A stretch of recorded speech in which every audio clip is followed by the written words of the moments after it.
అరవల్లి కంప్లీట్గా డిస్ట్రాయ్ అయిపోతే ఏమవుతుందో ఒకసారి డిస్కస్ చేద్దాం. టెంపరేచరు పెరిగిపోతుంది. ఆల్రెడీ మనకి ఢిల్లీ ఎన్సీఆర్ ఆల్రెడీ హాట్గా ఉన్నాయి. అరవల్లి కనుక లేకపోతే 2 to 3 degrees centigrade extra temperature. ఇంకోటి desert expansion. Thar desert Delhi వరకు వచ్చేస్తుంది. శాండ్ స్టామ్స్ అవన్నీ ఉంటాయి.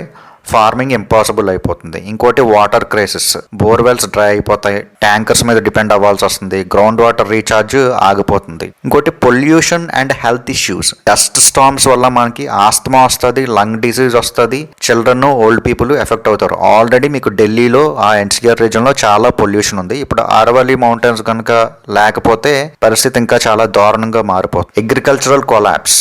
రెయిన్ ప్యాటర్న్ డిస్టర్బ్ అయిపోతుంది. మీకు అరవల్లి మౌంటైన్స్ లేకపోతే మాన్సూన్స్ అక్కడ ఆగవు. సో ఇంక మీకు అక్కడ వర్షాలు పడవు. క్రాప్స్ ఫెయిల్ అవుతాయి. ఫుడ్ ప్రైజెస్ ఇంక్రీజ్ అయిపోతాయి.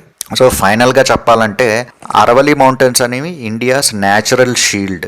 ఇది డెజర్ట్ని ఆపుతుంది, వాటర్ని సేవ్ చేస్తుంది, క్లైమేట్ని బ్యాలెన్స్ చేస్తుంది. మైనింగ్ అనేది షార్ట్ టర్మ్లో ప్రాఫిట్ ఉండొచ్చు, కానీ లాంగ్ టర్మ్లో పెద్ద డిజాస్టర్. అందుకే ఇప్పుడు జనాలు మేల్కొని ఈ సేవ్ అరవల్లి అనే మూమెంట్ని స్టార్ట్ చేశారు. మీకు నా వీడియో నచ్చినట్లయితే లైక్ చేసి, షేర్ చేసి, సబ్స్క్రైబ్ చేయండి.